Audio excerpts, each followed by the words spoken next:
চমকে ওঠার মতো একটা খবর দর্শক। আসলে কি মুস্তফা খামেনি শারীরিকভাবে ক্ষতবিক্ষত? একটা রিপোর্ট দেখছি, সেটা ঢাকা পোস্ট প্রকাশ করেছে আন্তর্জাতিক সূত্রর বরাত দিয়ে।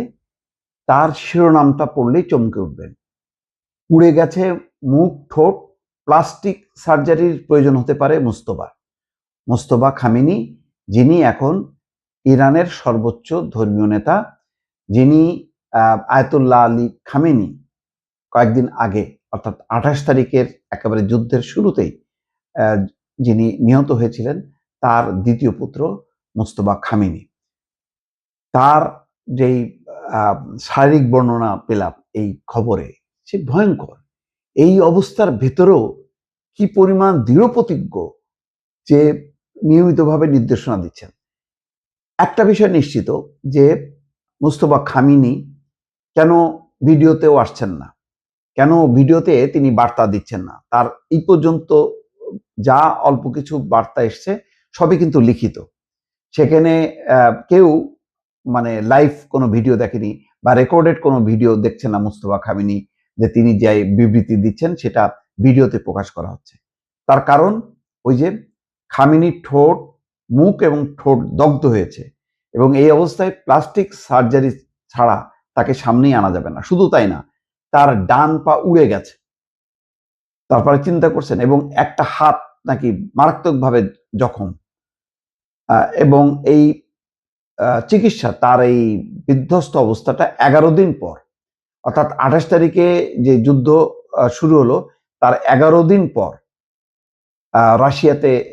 রাশিয়ার সামরিক বিমানে করে তাকে নেওয়া হয় রাশিয়ায়, এবং সেখানে তার চিকিৎসার পর তিনি আবার ফিরে আসেন।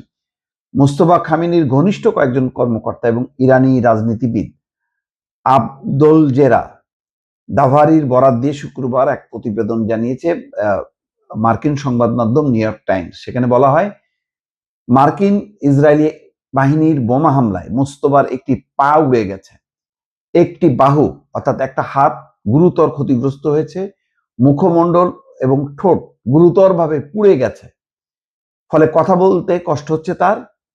চিকিৎসকরা জানিয়েছেন সুস্থ হয়ে ওঠার জন্য মুস্তফা খামেনির প্লাস্টিক সার্জারির প্রয়োজন। ইরানের পরমাণু প্রকল্প এবং ক্ষেপণাস্ত্র নিয়ে দ্বন্দ্বের জেরে 28 ফেব্রুয়ারিতে দেশটিতে যৌথ সামরিক অভিযান শুরু করে যুক্তরাষ্ট্র এবং ইসরায়েল। অভিযানের প্রথম দিনই মার্কিন ইসরায়েলি বিমান বাহিনী হামলায় নিহত হন ইরানের সর্বোচ্চ নেতা আয়াতুল্লাহ আলী খামেনি। তার স্ত্রী এবং মুস্তফা খামেনি, এখন যিনি সর্বোচ্চ ধর্মীয় নেতা, তার স্ত্রী এবং সন্তান, তার মানে মুস্তফা খামেনির কেউ আর বেঁচে নেই, তার স্ত্রী এবং সন্তানরা সবাই মারা গেছে। মুস্তফা নিজে গুরুতর আহত হন। কোনো কোনো খবরে বলা হচ্ছিল যে ওই বৈঠকে তিনিও ছিলেন, মুস্তফা খামেনি, কিন্তু কোনো একটা গুরুত্বপূর্ণ কল আসার খবরে তিনি ওই বৈঠক থেকে যেই মাত্র বের হয়েছেন তখনই ওই হামলাটা হয়। ফলে হামলায় তিনি একদম সম্পূর্ণভাবে সরাসরি আঘাত পাননি, কিন্তু ওই সাইড পার্শ্ব আঘাতে তিনি এই ক্ষতির মুখে পড়েন। আন্তর্জাতিক সংবাদ মাধ্যমগুলোতে খবর প্রকাশিত হয়েছিল যে খামেনি আহত হওয়ার 11 দিন পর রাশিয়ার প্রেসিডেন্ট ভ্লাদিমির পুতিনের আমন্ত্রণ এবং উদ্যোগে রুশ সামরিক বাহিনীর একটি বিমানে মুস্তফাকে মস্কো নিয়ে যাওয়া হয়। তবে নিউ ইয়র্ক টাইমস প্রতিবেদন এই তথ্যের কোনো উল্লেখ করতে পারেনি যে কোন সূত্র থেকে তারা পেয়েছে। খামেনি কোথায় চিকিৎসাধীন আছেন এখন সে সম্পর্কেও কিছু বলেনি নিউ ইয়র্ক টাইমস। তবে বলা হয়েছে যুক্তরাষ্ট্র এবং ইসরায়েলের গোয়েন্দা নজরদারি এবং সম্ভাব্য হামলা থেকে বাঁচাতে খুব গোপন স্থানে তাকে রাখা হয়েছে।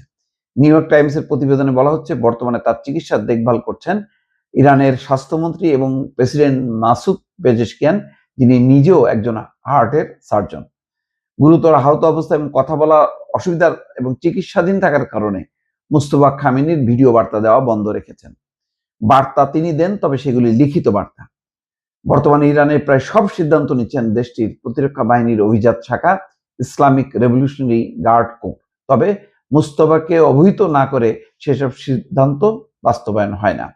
ইরানের সাবেক প্রেসিডেন্ট মাহমুদ আহমেদিনেজাদের সাবেক সচিব এবং মুস্তফার ঘনিষ্ঠ রাজনীতিবিদ আব্দুল রেজা দাভারি এই প্রসঙ্গে নিউ ইয়র্ক টাইমসকে বলেছেন, মোস্তফা যদিও সরকারের শীর্ষ অবস্থানে করছেন, তবে অবস্থাগত কারণে তিনি এখন সরকারের সদস্যদের পরামর্শ এবং নির্দেশনার উপর ব্যাপকভাবে নির্ভরশীল।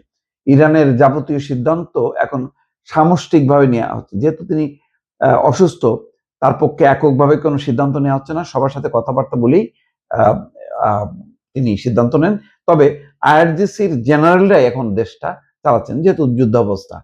এই অবস্থার মধ্যেও মুস্তফা খামেনির দেখেন কি দৃঢ়চেতা যে লড়াই করে যাবেন।